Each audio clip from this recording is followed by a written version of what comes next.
Je m'appelle Loïc Seven et je suis stagiaire et organisateur de visites au musée America Eagle Beach.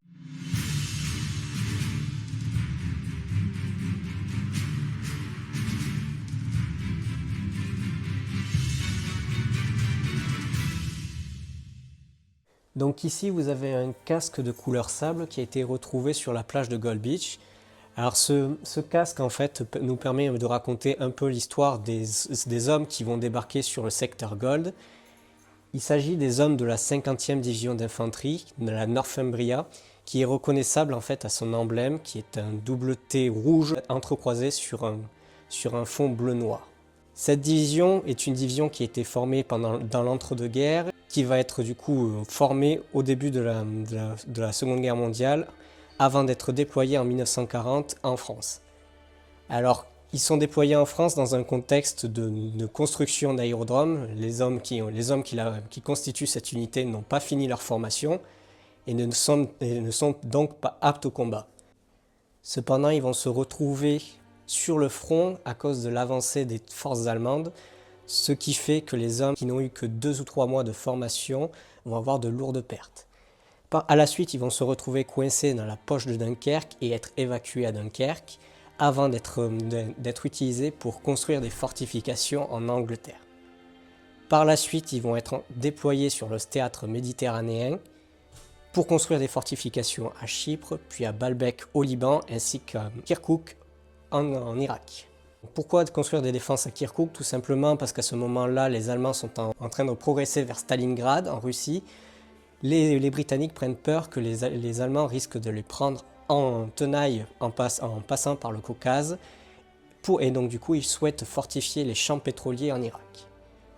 Entre-temps, Montgomery prend le commandement des forces armées britanniques en Afrique du Nord et va s'intéresser à la 50e division d'infanterie et la déployer notamment lors de la bataille d'El Alamein.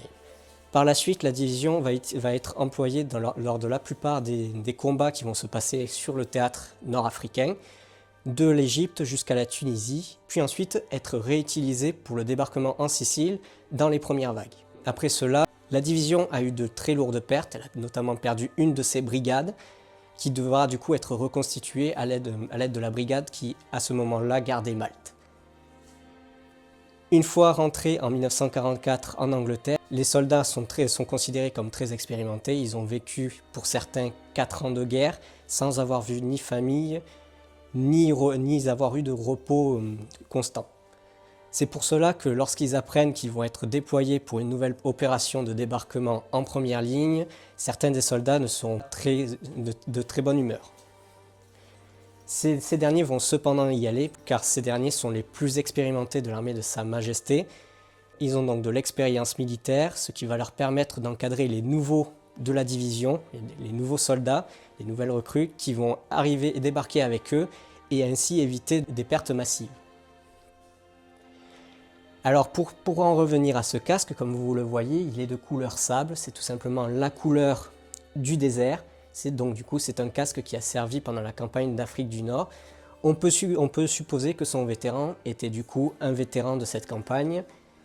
Pourquoi a-t-il décidé de garder cette couleur? C'est tout simplement par superstition. Il voulait aussi montrer aux nouvelles recrues que c'était un vétéran, qu'il avait du grade, de l'expérience. C'est quelque chose qu'il montre non seulement par son casque, mais aussi par ses rubans. Ici, vous avez par exemple ce soldat en vitrine porte l'Africa Star, ce qui montre qu'il a participé au combat en Afrique du Nord.